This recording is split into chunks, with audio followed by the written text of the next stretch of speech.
नमस्कार। नमस्कार। The middle class mistake में आपका एक बार फिर स्वागत है। नमस्कार। आज हम संचित तक्सली की किताब द ट्रूथ अबाउट इन्वेस्टिंग पर हमारी चर्चा जारी रख रहे हैं। और हम अभी हैं चैप्टर 9 पर, जिसका मूल विचार है कि लक्ष्य के बिना निवेश करना मंजिल के बिना सफर करने जैसा है। बिल्कुल।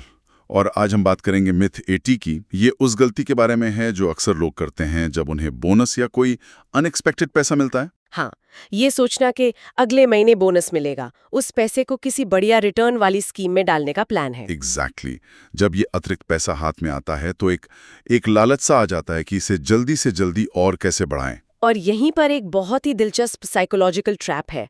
लोग इस अतिरिक्त आय को, मतलब बोनस या किसी विंडफॉल गेन को, अलग पैसा मानते हैं। हाँ, घर का पैसा नहीं। सही कहा। इससे एक गलत धारणा बनती है कि इस अतिरिक्त आय से ज्यादा जोखिम लेकर जल्दी पैसा बनाया जा सकता है। तो ये मान्यता बन जाती है कि सरप्लस पैसे से अगर हम थोड़ा ज्यादा रिस्क लेंगे तो रिटर्न भी ज्यादा मिलेगा और जो वेल्थ क्रिएशन की जर्नी है वो तेज हो जाएगी। बिल्कुल। और यहीं पर गलती होती है। वो क्या है कि इस पैसे को कम जरूरी मानकर हम एक तरह से जुआ खेलने लगते हैं।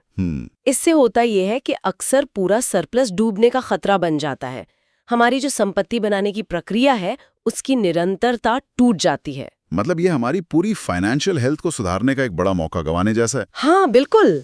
तो इसका मतलब ये हुआ कि बोनस के पैसे को अपनी रेगुलर बचत से अलग नहीं समझना चाहिए। आपने एकदम सही पकड़ा। समाधान यही है कि सभी सरप्लस को एक समान माने और उन्हें अपनी जोखिम लेने की क्षमता और अपनी फाइनेंशियल प्लान के हिसाब से ही निवेश करें। मतलब अनुशासन से भटकना नहीं है। बिल्कुल नहीं, बल्कि कुछ जरूरी सवाल खुद से पूछने चाहिए।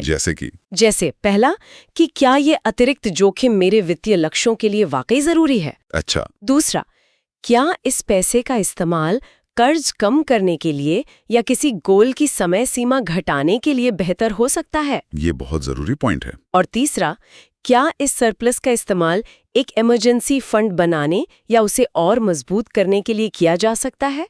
तो मतलब ये लॉटरी का टिकट नहीं है। नहीं, ये तो हमारी मौजूदा वित्तीय यात्रा के लिए एक बूस्टर रॉकेट की तरह है। बात है, आपने बिल्कुल सही कहा। इसका इस्तेमाल यात्रा को तेज करने के लिए करना है, रास्ता भटकने के लिए नहीं। तो आज हमने सीखा कि बोनस या कोई भी अतिरिक्त आय को जुए की तरह जोखिम भरी योजनाओं में लगाने के बजाय उसे अनुशासन के साथ अपने मौजूदा वित्तीय लक्ष्यों में ही शामिल करना चाहिए। हाँ, शायद ये उतना रोमांचक ना लगे, पर लंबे समय में यही ज्यादा फायदेमंद है। चलिए, तो अब आगे बढ़ते हैं। अगली बार हम चर्चा करेंगे मिथ 81 पर, जो है थंब रूल्स ऑफ इन्वेस्टिंग के बारे में। हाँ, अक्सर सुना जाता है कि संपत्ति बनाने के लिए कुछ सामान्य नियमों का आंख बंद करके पालन करना सबसे अच्छा विकल्प है। तो क्या ये सच है? क्या ये वन साइज फिट्स ऑल वाले नियम वाकई काम करते हैं? इन्हीं सवालों के जवाब जानेंगे हम अगली बार।